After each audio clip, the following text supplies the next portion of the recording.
Doug was certainly very familiar with downtown Fargo. His mother grew up in Fargo, walked down Broadway every day to go to Central High, and she always was telling Doug historical stories about the businesses, the people, and all of the activities that were happening in downtown Fargo.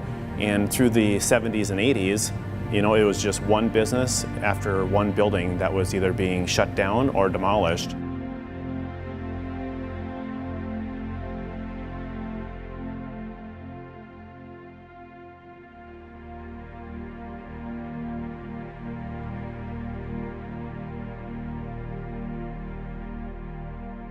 Very few people really believed what could happen here would happen. And the building was, they say, a day away from a wrecking ball. That's true.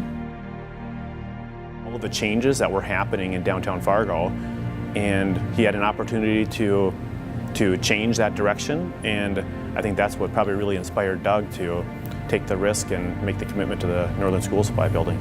That's where the most risk was taken, in this entire project, was one individual choosing to spend, resources and time going through the process to find out what can happen with a building like this. And at the time he purchased this building, there was no idea of what could it be used for, and it was 60,000 square feet of a building. To hear someone like Doug Burgum at the time say that we're going to give this great neighborhood back to young people, and not knowing what that looked like but believing it, was part of what has kept me energized and charged to be part of this growing city for the last 15 years.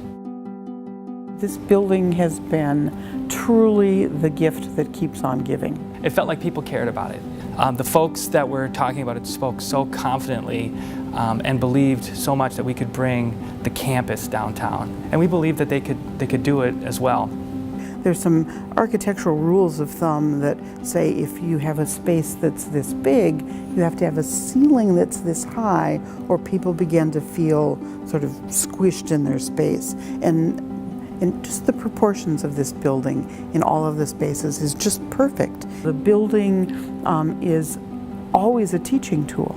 We can take students and as they learn about buildings and mechanical systems, we can point to what we're trying to teach them about, and so that's been a really wonderful asset. We have urban design principles all around us, and just being able to be in that area, I think enhances and helps us learn a little bit better. Having spent a few years in the building, a lot of hours, it's nice to have a studio space that's really beautiful and somewhere you can feel inspiration and feel energy from, having exposed timbers and everything like that. You don't sit there doing these long hours and late nights in a drab setting. It's something that's refreshing to go into every time you go in. There were these dreams, these ideas of what a downtown revitalization might look like. And what's really interesting is that it was led by this art and design thinking.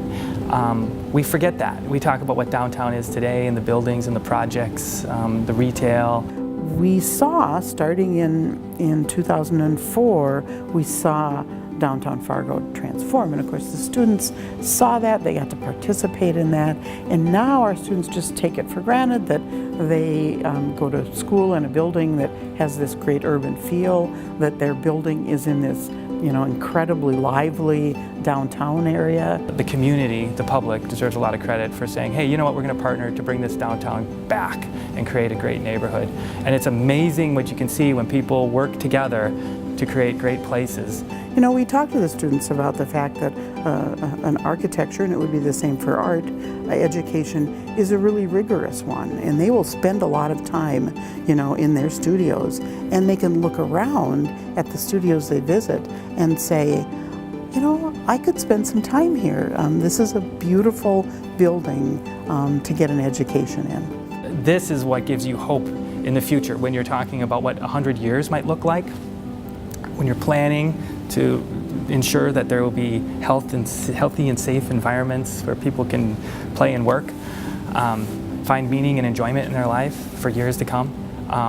You want to do it right, and this is doing it right.